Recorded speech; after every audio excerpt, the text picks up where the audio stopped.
ডিমৌৰ কোঁৱৰডিঙীয়া গাঁৱৰ বোৱাৰী সন্ধানহীন ঘটনাৰ নতুন মূৰ স্বামীয়ে হত্যা কৰি নৈত পেলাই দিছিল বিনা কোঁৱৰৰ মৃতদেহ আৰু ডিমৌ নদীত পেলাই দিছিল মৃতদেহ আৰু মৃতদেহৰ সন্ধানত আজি ডিমৌ নদীত চলিব SDRFৰ অভিযান বিনা কোঁৱৰৰ সন্ধান বিচাৰি বুধবাৰে দিনে নিশাই প্ৰতিবাদ সাব্যস্ত কৰিছিল স্থানীয় মহিলাসকলে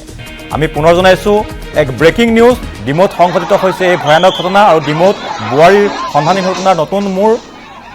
আৰু স্বামীয়ে হত্যা কৰি নৈত পেলাই দিছিল বিনা কোঁৱৰৰ মৃতদেহ আৰু ডিমৌ নৈত পেলাই দিছিল মৃতদেহৰ সন্ধানত আজি ডিমৌ নদীত চলিব SDRFৰ অভিযান আৰু বিনা কোঁৱৰৰ সন্ধান বিচাৰি বুধবাৰে দিনে নিশাই প্ৰতিবাদ সাব্যস্ত কৰিছিল স্থানীয় মহিলাসকলে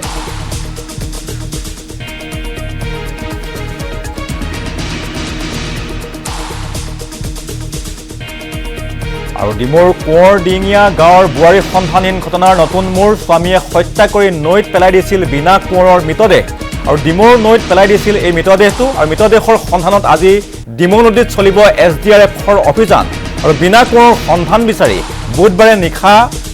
প্ৰতিবাদ সাব্যস্ত কৰিছিল স্থানীয় মহিলাসকলে আৰু ইতিমধ্যে স্থানীয় ৰাইজে প্ৰতিবাদ সাব্যস্ত কৰিছে এই ঘটনাৰ এক উচিত তদন্ত বিচাৰিছে আৰু মৃতদেহৰ সন্ধানত ডিমৌ নদীত চলিব আজি SDRFৰ অভিযান আৰু এই ঘটনা সংঘটিত হৈছে শিৱসাগৰৰ ডিমৌত আৰু স্বামীয়ে হত্যা কৰি নৈত পেলাই দিছিল মৃতদেহ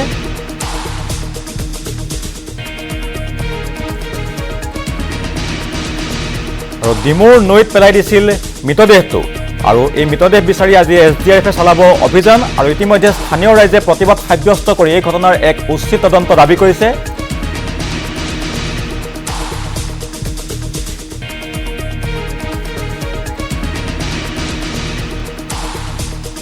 আৰু এই ঘটনা সন্দৰ্ভত আমি সবিশেষ জানিবলৈ ফোন লাইনত সংযুক্ত হৈছোঁ আমাৰ জ্যেষ্ঠ সাংবাদিক শেখৰ জ্যোতি দুৰীৰ সৈতে হয় শেখৰ যিহেতু এক ভয়ানক ঘটনা সংঘটিত হৈছে স্বামীয়ে হত্যা কৰি পত্নীক নৈত পেলাই দিয়াৰ এক ঘটনা সংঘটিত হৈছে আৰু এই ঘটনাৰ উচিত তদন্ত দাবী বিচাৰি ইতিমধ্যে স্থানীয় ৰাইজে প্ৰতিবাদ সাব্যস্ত কৰিছে আৰু এই ঘটনা ইতিমধ্যে আৰক্ষীৰ তদন্তত কি আহিছে খবৰ শেখৰ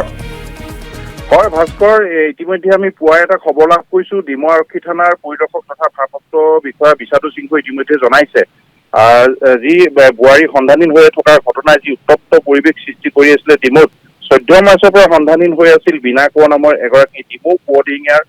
বোৱাৰী আৰু এই বোৱাৰীগৰাকীৰ সন্ধান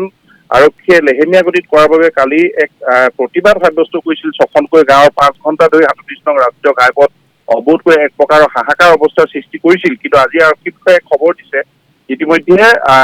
যি মুনদিহিঙীয়া যি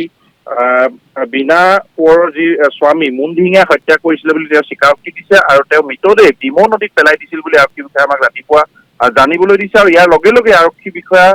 বিশাদু সিংহৰ তৎপৰতাত আৰক্ষী অধীক্ষকৰ তৎপৰতাত ইতিমধ্যে SDRF আৰু SDF বাহিনী সাজু কৰা হৈছে আৰু ডিমৌ নদীত খন্তেক সময়ৰ পাছতেই তেওঁলোকে অভিযান চলাব আৰু ইতিমধ্যে আৰক্ষী বৃহৎ দল তাত সাজু হৈছে ডিমৌ নদীৰ কাষত আৰু আমিও ঘটনাস্থলীলৈ খন্তেক সময়ৰ পাছতে ঘটনাস্থলীত আমি উপস্থিত হ'মগৈ আমি ইয়াৰ পৰা ৰাওনা হৈছোঁ ডিমৌৰ পৰা আৰু ইতিমধ্যে তেওঁক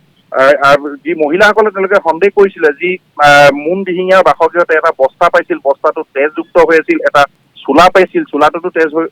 লাগি আছিল তেজৰ দাগ লাগি আছিল চেকুৰা লাগি আছিল আৰু তেতিয়াৰ পৰাই এই মহিলাসকলে সন্দেহ কৰিছিল যে সেই যি বিনা কোঁৱৰক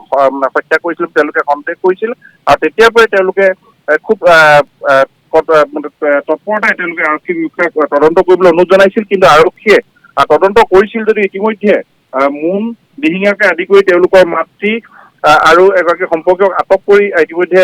গ্ৰেপ্তাৰ কৰিছে আৰু মুনদিহিঙীয়াকো গ্ৰেপ্তাৰ কৰিছে কিন্তু এতিয়া তেওঁলোকে মৃতদেহ যি স্বীকাৰ কৰিছে সেই স্বীকাৰোক্তিৰ ভিত্তিত তেওঁলোকে অভিযান চলাইছে আৰু যেতিয়া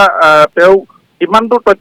যিখিনি কথা কৈছে স্বীকাৰ কৰিছে মানে সেই তেওঁ মৃতদেহ উদ্ধাৰ হোৱাৰ পিছতে তাৰ যিখিনি তথ্য পাতি ওলাই আহিব আৰু ইতিমধ্যে ডিমৌ আৰক্ষী থানাৰ ভাৰপ্ৰাপ্ত বিষয়া বিশাদু সিংহৰ নেতৃত্বত ব্যাপক অভিযান আৰম্ভ হ'ব খন্তেক সময়ৰ পাছতে আৰু ইতিমধ্যে আৰু বিভিন্ন যিবোৰ স্থানীয় ৰাইজসকল আৰু তেওঁলোকে যি ছখন গাঁৱৰ ৰাইজ তালৈ ঢাপলি মেলিছে এক তাত খুব সম্ভৱ শোকাকুল পৰিৱেশ হোৱাৰ সম্ভাৱনাই বিৰাজ কৰিছে আৰু আমিও সেই স্থানলৈ তীব্ৰ গতিৰে গতি কৰি আছো যিহেতু SDRFে মৃতদেহ বিচাৰি তাৰমানে অভিযান অব্যাহত ৰাখিছে আজি এতিয়া অভিযান আৰম্ভ কৰিছে নেকি এই মুহূৰ্তত অভিযান আৰম্ভ কৰিছে নেকি SDRF বাহিনীয়ে এই মাত্ৰ আমি পুনৰ খবৰ পাইছোঁ ইতিমধ্যে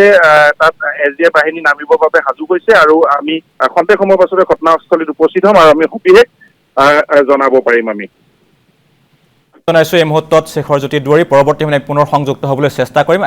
আমি এতিয়া শেহতীয়া যি খবৰ লাভ কৰিছোঁ যে